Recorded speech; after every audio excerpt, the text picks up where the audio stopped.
আমার নতুন একটা ব্লগে তোমাদের সবাইকে ওয়েলকাম জানিয়ে শুরু করলাম। তো গতকাল সন্ধ্যাবেলাতে আমাদের মধ্যে কথাবার্তা হচ্ছিল কি আমরা কালকে যাব মেলাতে ঘুরতে। তো যেমন ভাবা ঠিক তেমনই কাজ। দেখো, আমাদের মধ্যে আলোচনা হয়েছে আর পরের দিনই আমরা সকাল থেকে একদম কাজ বাজ করে একদম রান্না বান্না খাওয়া ধোয়া সব কিছু করে আমরা বেরিয়ে গেছি 3টে থেকে 3:30-র মধ্যে। বাড়ি থেকে কিন্তু বেরিয়ে দিয়েছি। তো বেশি দূর নয়, বাড়ির সামনেই যেহেতু আমাদের মেলাটা হচ্ছে, তো যাবো না সবাই মিলে এমনটা হয়? তো যাই হোক, দেখো তোমাদের সঙ্গে কথা বলতে বলতে আমি কিন্তু মেলাতেও পৌঁছে গেছি। আর বেশ কিছুটা দূরে আমাদেরকে কিন্তু নামিয়ে দিয়েছে, কারণ ভেতরে যাওয়া যাবে না।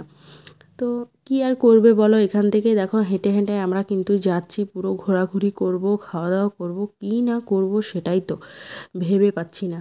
তো ঘুরেছিলাম, অনেকক্ষণ ছিলাম মোটামুটি, কিন্তু আস্তে আস্তেই মানে এরকম একটা জিনিস শুনতে হবে সেটা মানে ভাবতেই পারিনি। চলো আগে এখানে ঠাকুর দর্শন করি, তারপর তোমাদের বলছি।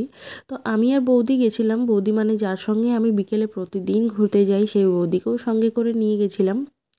আর কেনাকাটাও করেছি, কেনাকাটার ভিডিও তোমাদের দেখাবো অবশ্যই। তো এখানে দেখো আমরা খাচ্ছি মথুরা কেক, কারণটা জানো?